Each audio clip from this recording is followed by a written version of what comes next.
to surround our necks. Next we have Aryan, who's a mental health professional. They'll share with us.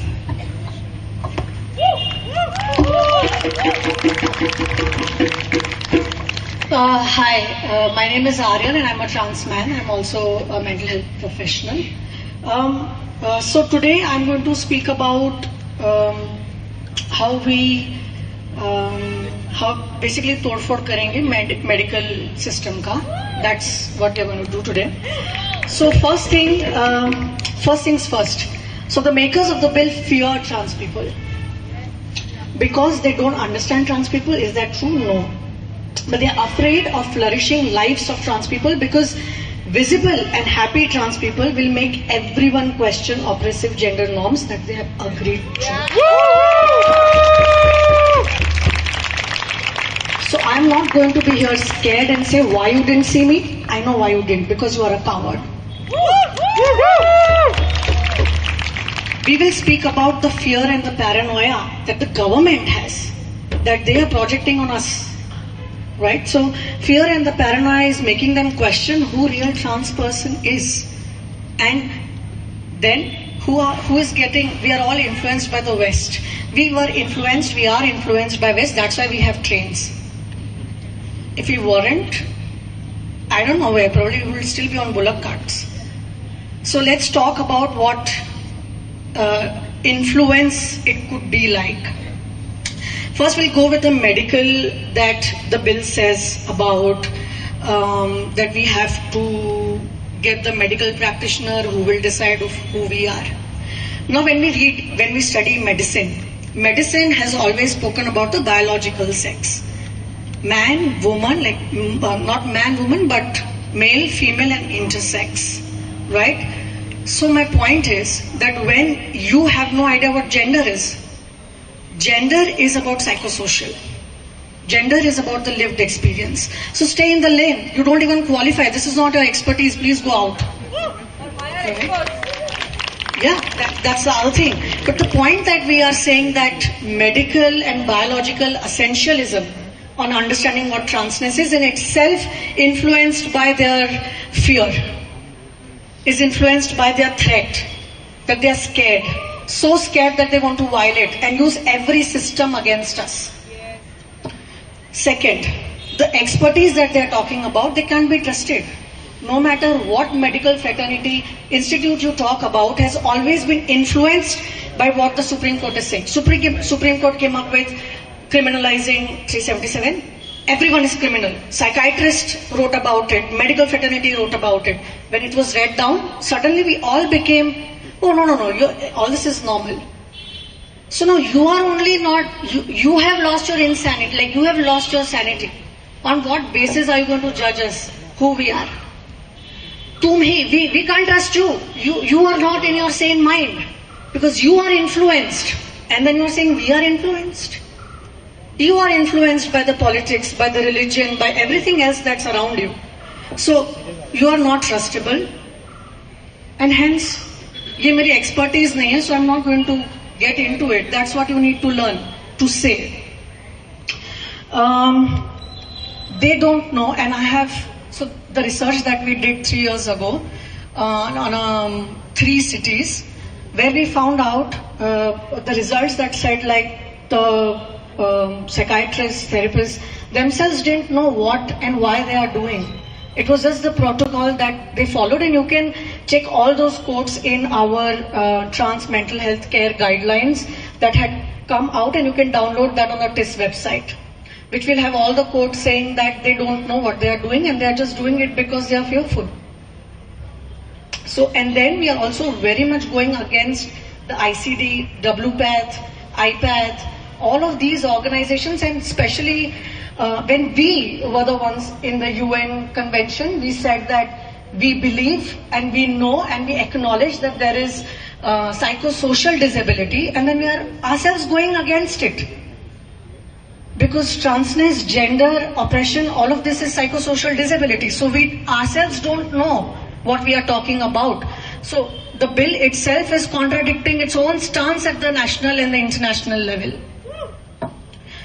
And then of course fear leads to medicalization and pathologizing. So now they are trying to find the gene that got us influenced. Second, the point is the gender affirmation surgery, gender affirmation care. When we talk about that, talking about gender affirmation, we can't just be talking about it in the medical terms, which I've clearly said. That it has nothing to do with medical, it has nothing to do with medicine. They can only come after. When we say we need you to do our surgeries, not before to legitimize or validate. Because it's not your expertise, it's not, you don't learn gender. So leave that up to us. Hence the gender affirmation care becomes the part of preventive care, preventive and life-saving, I forgot the word, I'm nervous. So it becomes the life-saving surgery as an essential and not an elective in that sense, which also we are very broadly talking about it in our research. Okay, so mental health services cannot be seen as medical or physical, but actually psychosocial services. So what are we actually trying to do by saying that it is medical and this is biological and blah blah blah, etc.? We are saying that absolutely withholding the services, and by withholding, we are actually saying that we are going to discriminate. We are going to discriminate. We are going to say that because you are this, we will not offer you. We will not give you services. We will not support you. We will not love you. You are not worth it. You are not good enough. You are bad. You don't look like this. You don't suffer like this.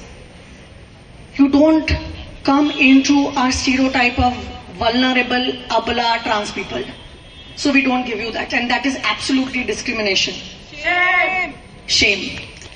By this, you are also putting trans people to then access illegal services, unqualified professions, and we all know how many unqualified professions that are there. We are all, even after having Nansar Judgment, Trans Act, we still go to surgeries and the surgeries are not good enough.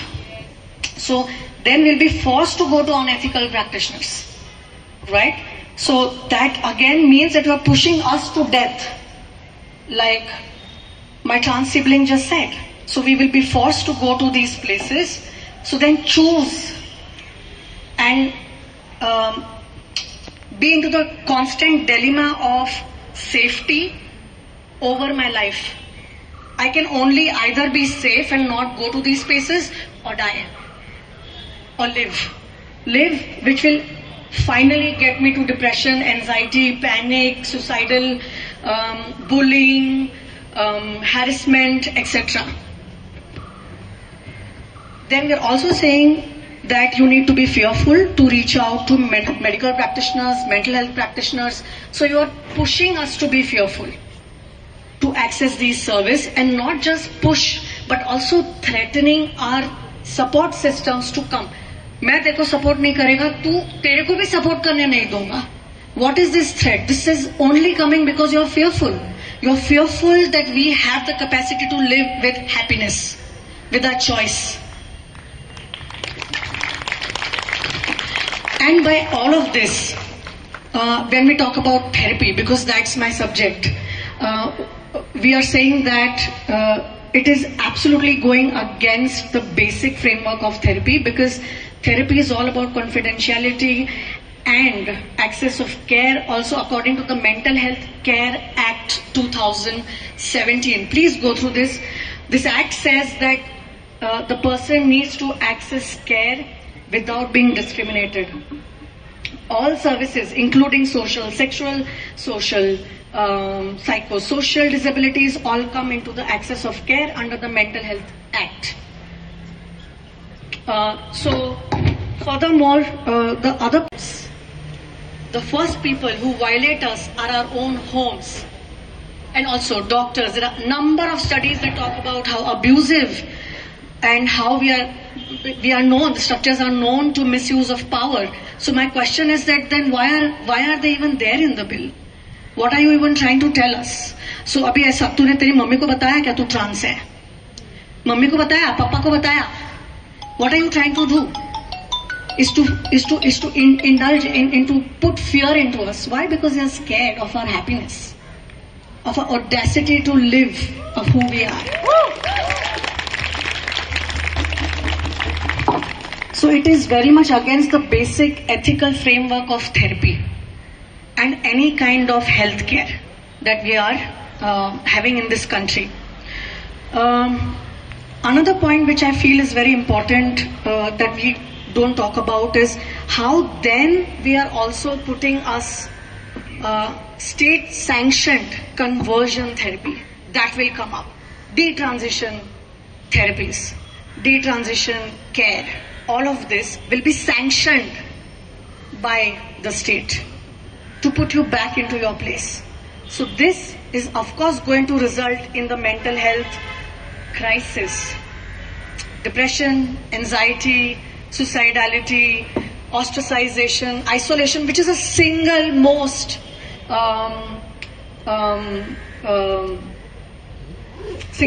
factor which leads to suicidal ideation.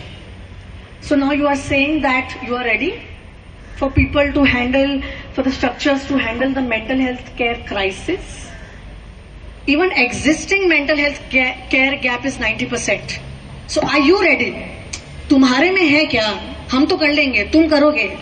Will you be able to help us, support us to detransition, to take care of us? No, you don't have it in you.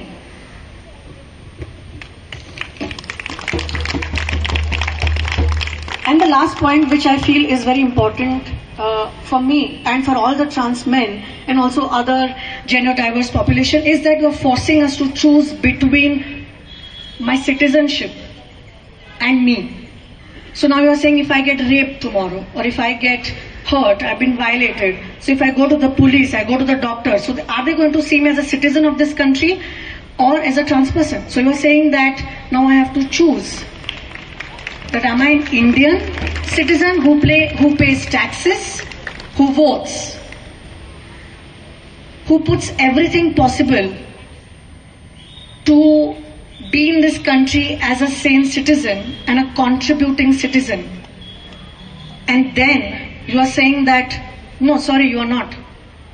So it's about your convenience and your fear and actually about my right. So you are forcing us to now choose that am I going to be a citizen of this country or a trans person? This is the biggest violation that the state can do and the government can do. So it is just not about the quest of the authentic self or who is authentic. No, the deeper question is, are you a citizen of this country or not? Do you qualify to be a citizen of this country or not? So this is not just about my authenticity of trans, but my statehood, my citizenship. Thank you.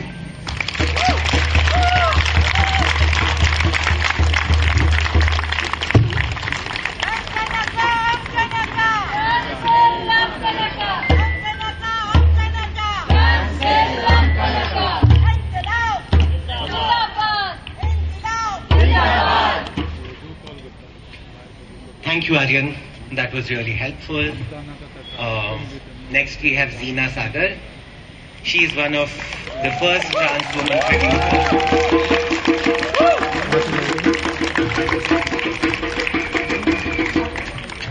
Zeena is one of the first trans women producers coming from a Dalit background and a trans rights activist.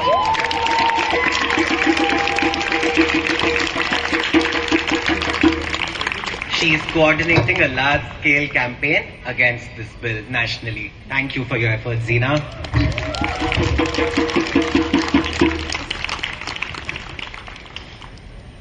I want to take this moment to breathe. Just for a moment, just for 2 seconds. And I want you to breathe with me. So you're going to close your eyes. Just for 5 seconds, not much. And you're going to take deep breaths. You're going to inhale, you're going to exhale, and you're going to remember Diana Diaz. You're going to remember her face. You're going to remember her voice if you've seen her in news channels. You're going to draw from her power that she had when she was going in the streets of Goa, erupting from Vajood, which was erupting from her Vajood, which was powerful, and she drawed from something unique. We are all drawing from that power today. The power of action, power of change, power of belief. These three words that she stood for. And I think till her dying breath, as a trans sister, I feel that she also stood for these, even while she was breathing her last breath. You know, what will happen to my people? What will I do? Right. And with this backdrop,